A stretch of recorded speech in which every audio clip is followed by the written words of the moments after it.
We're being joined right now from London by Fox News correspondent Amy Kellogg. Amy, thank you so much for being with us. No doubt that you have had such a busy day as well. But as you've been reporting and talking with folks there in London, what is the general sense? What is the mood? How are they responding?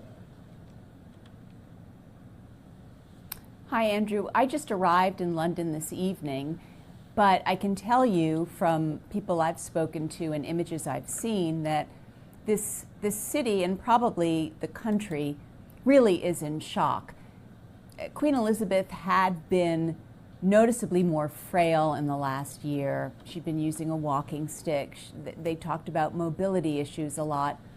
And this all really since the death of her husband, Prince Philip, the Duke of Edinburgh, last year.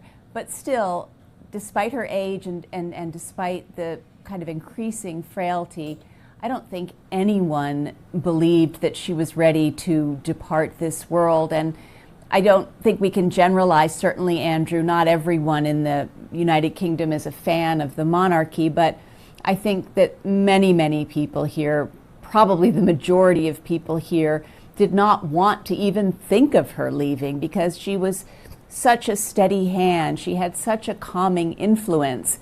And so as soon as the news of her deteriorating health came out, people flocked to Buckingham Palace. They were out there in the rain, sticking around, talking about her, wanting to be there in some sort of solidarity as well-wishers, as people anxious for a bit of news. The news that came out at about midday was that her doctors had concern about her health and they wanted her to be medically supervised. And that wording was much stronger than anything we've really heard before, even when her husband was flagging and close to death. There was always some kind of a spin, it seems, on those notices of illness, almost as if it was just a little flu.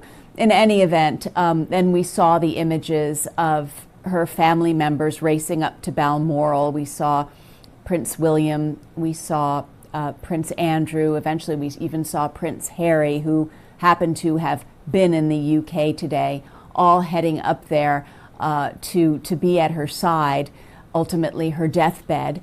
And then, of course, the announcement eventually later this afternoon, early evening, that she had died. We saw those images of her after Prince Philip died a year ago.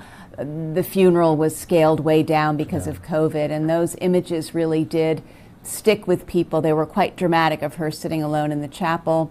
Her son, her heir, Prince Charles, now King Charles III, is taking over, and it will be these 10 days of mourning will be a mix between grieving the loss of this beloved monarch and also welcoming in a new king and a new era in the royal family, Andrew. Yeah, you know, Amy, I was struck by the fact that essentially, you know, we didn't even have word of this. Usually in the days when, you know, before a major world historical figure like this, sometimes, you know, the media gets a heads up or we know that her health or their health is ailing and failing, but it seemed like things moved so rapidly throughout the course of the day, and then the statement by Buckingham Palace and the family all rushing to be by her side. So you kind of knew that the worst was to come, but just 2 days prior, still doing her official duties as monarch, as sovereign, meeting with the new Prime Minister, Liz Truss. I was just so struck by that. Yeah, and that's why I say, Andrew, shock, because I think she was canceling quite a few engagements recently over the past year, but even in recent weeks. But I think that's also very normal for a 96-year-old. And she was always in very robust health, very few hospitalizations over her life. She had this aura about her that she was almost invincible and that she almost was supernatural, I think. She had an incredible ability to stand on her feet for long periods of time and work crowds and listen to people and graciously interact with them carefully, diplomatically, but with a warmth. She, of course, often did not divulge her emotions. She, you know, she was the embodiment of the stiff upper lip, never complain, never explain. And, you know, for someone who was raised largely by nannies and educated by nannies, she got a lot of lessons about how to behave and how to interact with people from her family members. So it was not a traditional, it was not an upbringing like any of us would be familiar with, but I think often we feel that it was quite farmed out in the royal family, or in the case of, for example, Queen Elizabeth, farmed out to an army of educators, but wow. I think the really basic values were drummed into her by grandmothers, parents, and close family members. Yeah, and it's definitely a life of duty and service, putting your country, putting your, you know, constituents, your subjects, if you will, before your own, you know, personal wants and needs. It's definitely something that's not in vogue at the moment, that kind of self-sacrifice, that self-service, putting the country and your people before yourself. But let's talk about what's ahead, Amy. There's going to be 10 days of mourning. And then, of course, Prince Charles becomes King Charles III, and a coronation, which we, you know, don't know when that's going to be taking place. That'll be interesting to watch as well. But now, as we look back on her life, we also have to look ahead, and there's going to be quite a lot of pomp, pageantry there in London in the next couple of days. Yes, there will be 10 action-packed days of bidding her farewell and welcoming King Charles III into his position. So, yes, and as you said, there will be pomp and ceremony. Britain does that better than anyone, I would say. Tomorrow, Prince, it's going to be hard to stop calling him Prince Charles. King Charles III and Queen consort Camilla will return to London from Balmoral. And he will address the nation, and that will be important to hear his voice and kind of read his mood. And then there are going to be various events for him, meeting with the devolved parliaments in Northern Ireland and Scotland, and the sort of bestowing of his title upon him, all of this prior, of course, to that coronation, at which time, you know, still a time to be announced. Right. It could be much down the road. It could be months away. And then the Queen herself will be returned to Buckingham Palace. Her coffin will be brought to London. We understand via royal train, but that has not been 100% confirmed.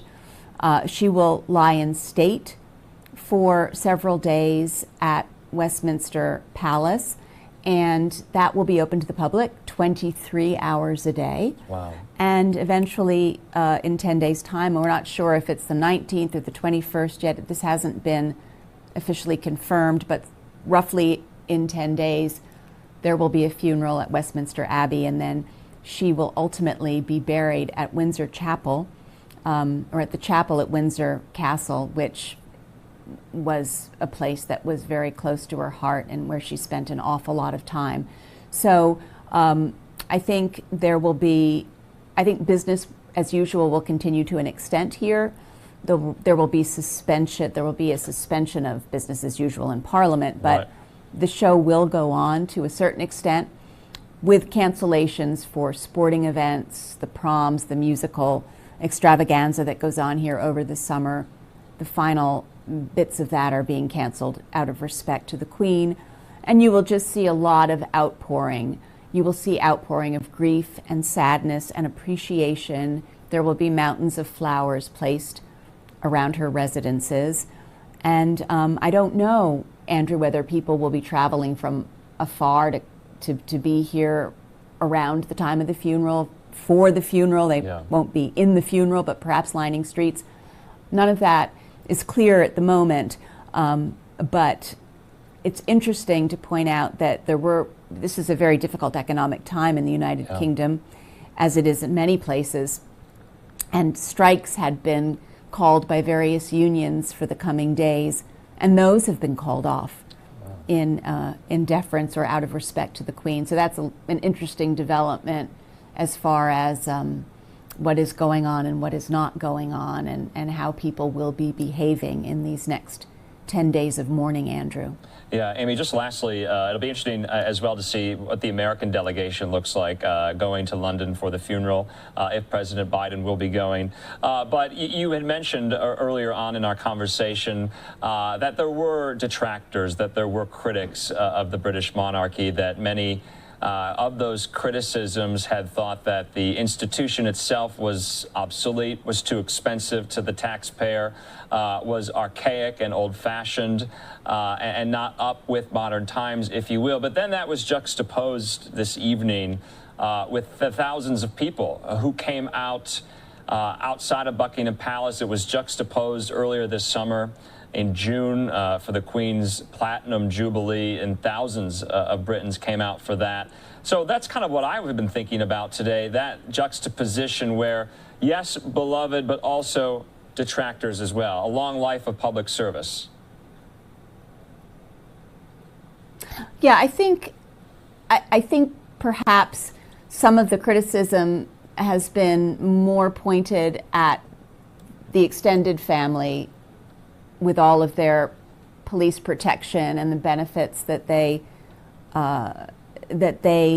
have by nature of their birthright. At the same time, these are people who were born into a family and didn't choose to be born into this family, and it's been difficult for a lot of them to be in the public eye and the glare of the public spotlight. It's not an easy life necessarily, but I think what you can say pretty consistently about the Queen is there's never been a sense that she has lived an easy life or just been a queen sitting in a palace. She's been a woman who has dedicated her life to service. And so I think that if you were to separate out the whole concept of a royal family from the character of the Queen, probably a lot of people would say that they loved this Queen because she stood by the country, and you kind of always felt that she was right there at your side through thick and thin.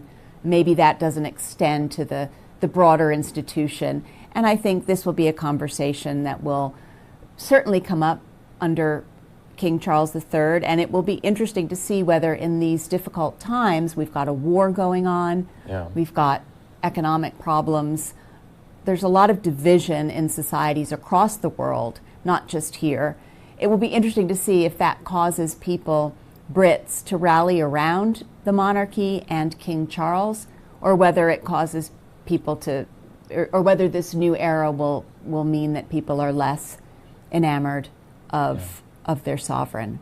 Yeah, Amy, just last point, because this is a common theme today, excuse me, that I have been harking back to. She has been a ubiquitous presence. Most people don't know their lives without Queen Elizabeth II in them, at least on the fringes or tangentially. Last point, what will you be kind of looking out for in the next couple of days? No doubt you'll be covering this so very closely. What are you looking forward to, if that's a weird question to pose? Well, I think that the values that you've just spoken about are values that we can all aspire to in a way. And so I think the celebration of that life of service will be very moving, again, because we live in times where there's so much bickering and often a sense that people are shifting blame or shirking duty. It's been an interesting couple of weeks, too, when you think about the death of the former Soviet leader, Mikhail Gorbachev, when there's a different sort of set of values in the Kremlin right now, just feeling like some characters of real class and dignity and bravery are departing this world, I think is maybe hard for a lot of people to digest, because they symbolized a lot of decency in the world ultimately. So I will be looking to see that the love for the Queen expressed in ways that can be sort of broadened out to apply to all of our lives, whether we're British or American, black or white, young or old. It will be interesting to see if that's a unifying moment, and how King Charles III is received, I will be very anxious to hear him tomorrow Me too. and see what his message is, and also to see what happens with Prince Harry and whether there will be some reconciliation between him and his father and his brother. I think that would mean a lot to people here if that were to happen. It has not happened as far as we know. And then to see what the mood is with young people. Are they interested in this, or will it be people middle-aged and older who are out there? And will tourists come from afar? That would be interesting to see too, if there are Americans or others who just want to be here in the nation's moment of sadness. Yeah, and bask and really witness in that history. Amy Kellogg, thank you so much for a wonderful conversation, and we thank you for your time and your reporting. Thank you, Andrew.